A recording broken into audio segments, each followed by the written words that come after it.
आज हम लोग को पढ़ना है चैप्टर 10 ग्रेविटेशन।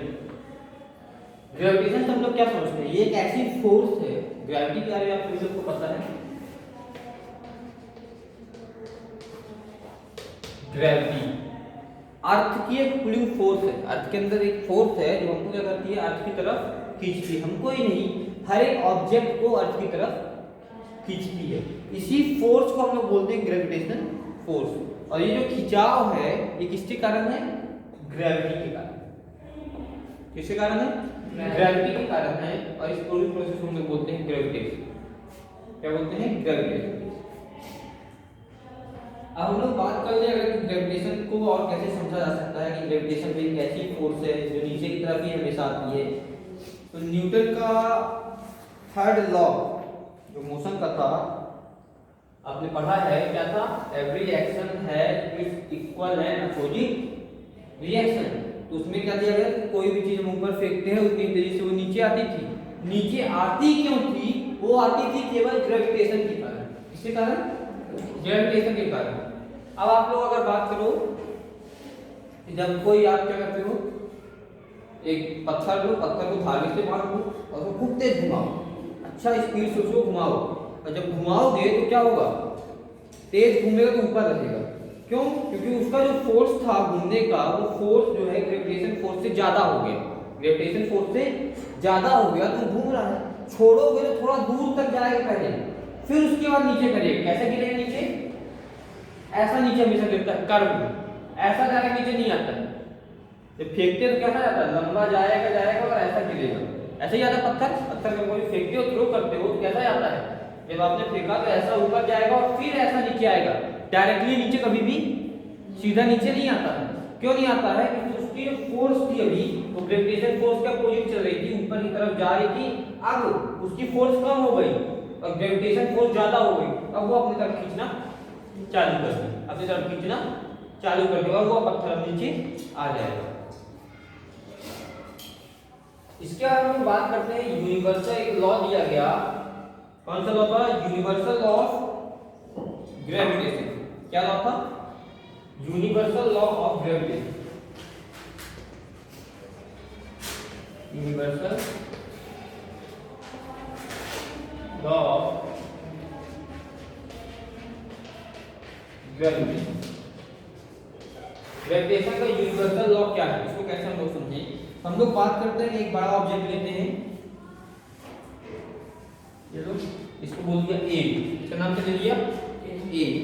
एक और ऑब्जेक्ट लेते हैं जो छोटा ऑब्जेक्ट है, इसको नाम दे देते हैं बी। अब इसको कैसे समझते हैं? Let be two object, let be two object A and B, A and B of mass. इसका मास हमने बोल दिया कैपिटल एम है। इसका मास कितना है?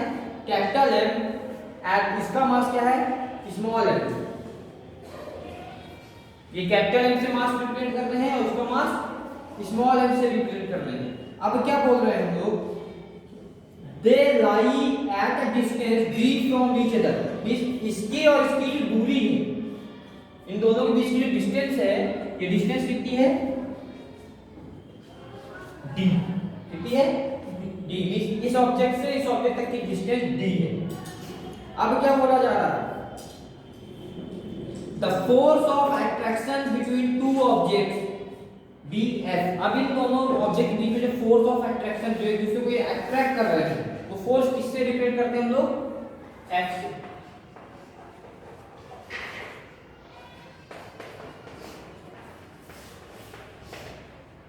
Force of attraction be F से रिप्रेजेंट करते हैं फोर्स ऑफ अट्रैक्शन को।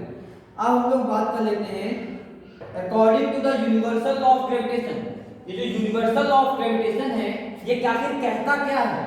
इसका मतलब क्या है?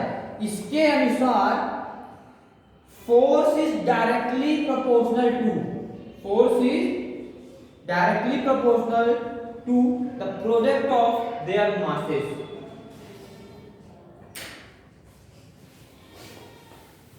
क्या बोल रहा है? जो फोर्स है F, फोर्स क्या थी? F is directly proportional to the masses product. Means इसका और इसके मास का प्रोडक्ट कर दिया जाए, मल्टीप्लाई कर दिया जाए दोनों के मास को, तो किसके बराबर हो जाएगा, फोर्स के प्रोपोर्शनल हो जाएगा, फोर्स के प्रोपोर्शनल हो जाएगा। इस capital M into small M, capital M into small M. अब डायरेक्टली प्रोपोर्शनल तो हमने बोल दिया किसके साथ, मास के साथ।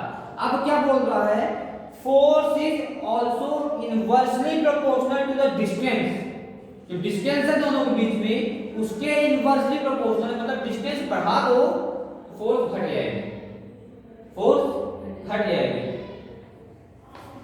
अब दूसरा बोल रहा है force is inversely proportional to distance का square, inversely proportional to distance square, square of the distance. इसके प्रोपोर्शनल है डिस्टेंस के स्क्वायर की। ये लो स्क्वायर भी लगा दिया, डिस्टेंस के स्क्वायर के बोल रहा है, डिस्टेंस का स्क्वायर भी लगा दिया हमने।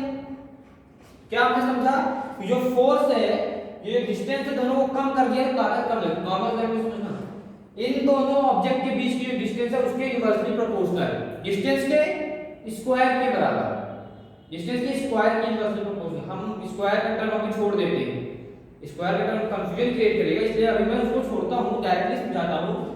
इन दोनों ऑब्जेक्ट को जितना नजदीक ले आओ, मींस डी जितना घटा दो उतनी कम ताकत लगेगी, ठीक है, उतनी कम ताकत लगेगी। तो फार्मूला क्या बोला गया, यूनिवर्सल लॉ ऑफ ग्रेविटेशन क्या बोलता है कि force is directly proportional to product of their masses and force is inversely proportional to square of the distance between these two bodies. इन दोनों बॉडीज की जो डिस्टेंस है उसके स्क्वायर के directly inversely proportional, sorry directly ना होने पे इनवर्सली प्रोपोर्शनल।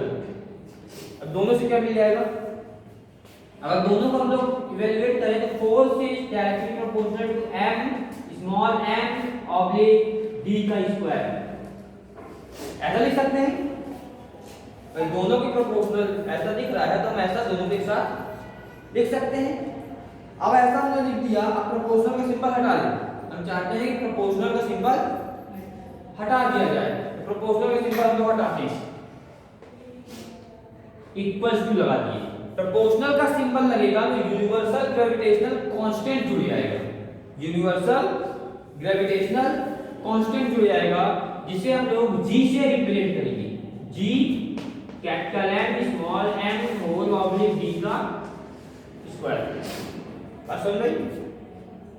ये हो गया universal law of gravitation, universal law of gravitation. अब इसको लिखने के बहुत सारे तरीके सकते हैं। d को इस तरफ ले आओ, f इंटू डी का square equals to G M M हो जाएगा।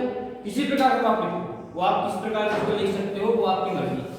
ये जो g है, ये जो g आया है, इस g को हम लोग क्या बोलते हैं, यूनिवर्सल ग्रेविटेशन कांस्टेंट। क्या बोलेंगे, यूनिवर्सल ग्रेविटेशन कांस्टेंट।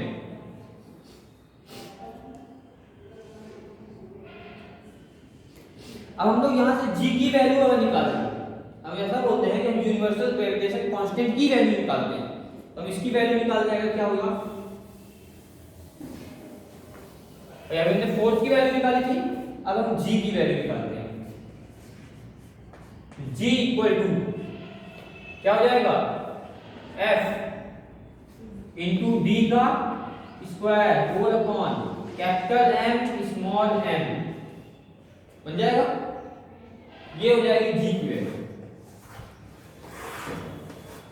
इसकी एसआई यूनिट क्या होगी, g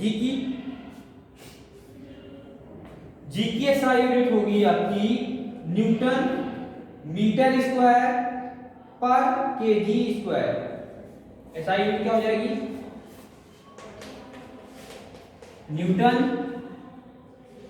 मीटर स्क्वायर फिर केजी स्क्वायर पर केजी स्क्वायर। तो हमको अगर लिखेंगे तो केजी ऊपर लिखते हैं अगर तो -2 लगा देंगे, क्या लगा देंगे, -2। इसका मतलब क्या होता है, अगर किसी पावर माइनस का मतलब वो 1 अपॉन में लिखा गया है, केजी -2 का मतलब होता है 1 अपॉन केजी स्क्वायर। बात समझ में?